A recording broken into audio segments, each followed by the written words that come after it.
Hello, this is The Right of Way, a podcast. I am your host, Ryan Christopher Moore. With me today is Amanda Lee Moore, author of We All Fall Down. Hello, Amanda. Hello, Ryan. How are you doing today? I'm good, and I'm really excited for this podcast interview. Oh, good. I'm excited too. Well, without further ado, let's get going. What motivated you to write this as a novel? Well, when I had the dream, I often do have prophetic dreams, first off, and this dream felt like I needed to say, I needed to spread I guess what I got out of it, the interpretation of it, to more than just my immediate family and my husband. And I just figured putting it into a book would be, the perfect way in doing it. Interesting. And what would you consider your favorite part of the book? The gameplay.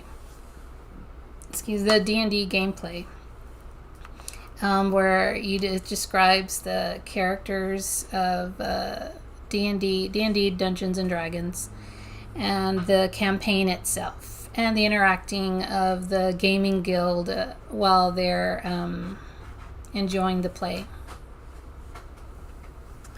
That brings up an interesting question. The opening chapter tells a story about the D&D play session the characters are experiencing.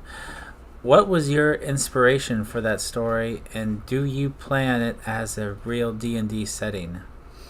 Yes, it is a real D&D setting in the story. It's the whole Kiroyuki's campaign.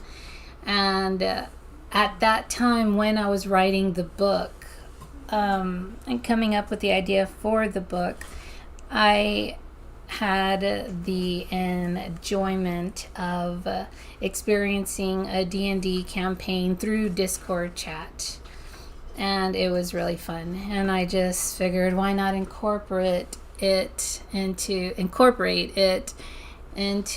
the gameplay. I like that. I like the fact that you are incorporating D&D and a real tragic event within the story to help create a overarching story that people can enjoy and buy on Amazon. Are there any characters representing anyone in real life? Oh my gosh. Yes and no.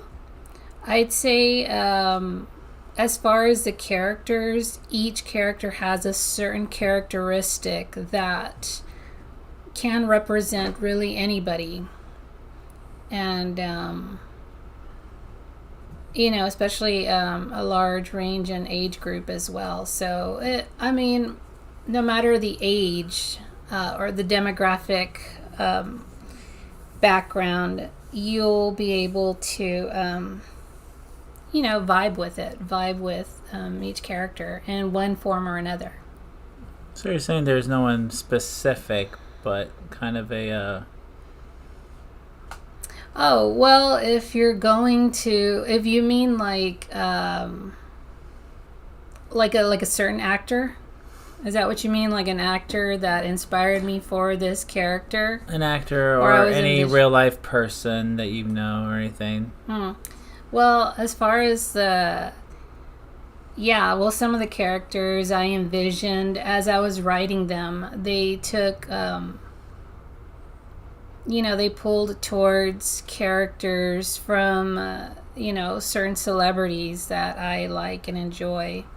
So, yeah, in a sense, yes to that. And, but like I said, their characteristics, certain behavior or patterns and their choices does reflect on not just people I know, but like can be a broad for anybody. Yeah, that seems about true with a lot of authors, where they're where they just kind of pick and choose various aspects of people types, and not necessarily people in themselves, which is true in my own writing. That's another question. Do you believe the events in the book could come to pass? Yes, for sure. Especially that I truly feel in my spirit that we are living in the last days. And with the way the world is, aside from the chaos that humanity is bringing upon themselves, it's of course spilling over onto the environment, from the air we breathe to the water to the ecosystem. And one of these days the earth is going to push back, because it even states in the Bible, civilizations will rise and fall, but the earth is going to keep on going.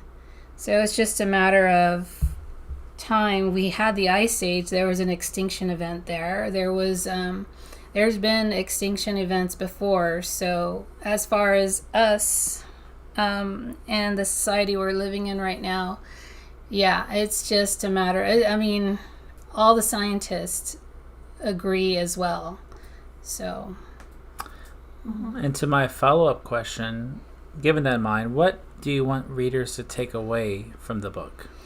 What I'd like them to take away is, one, even though scientists say it's too late, there's microplastics in everything.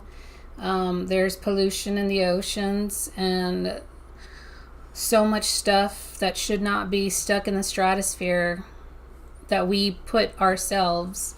It's not too late for people to make a complete change in their lifestyle and view of the world that we're living in, our home that we all share together.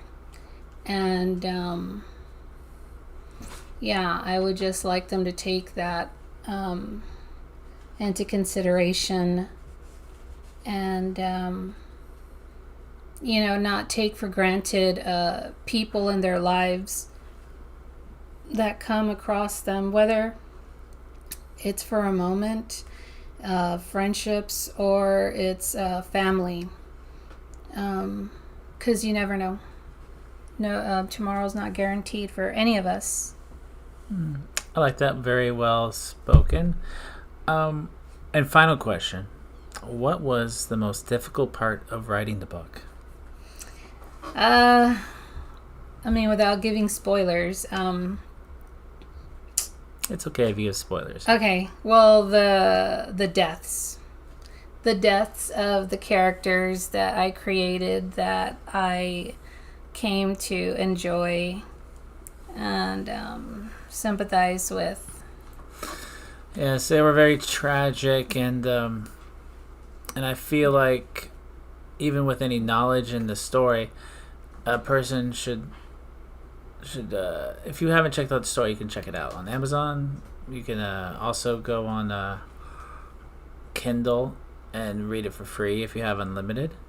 And there's also options that we're going to be going into later from Barnes and Nobles and some other places. We're going to, and do you have any future upcoming events planned for your book?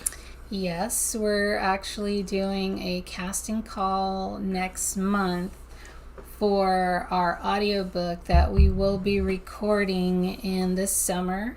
And on the 27th of September this year, I will be having my first book signing at Half Price Books here in town in the Coliseum. That's exciting. I know I'll be there. But that should be all for now, and we'll bring back later Amanda with her next book. But for now, this has been a Fancy Monger interview.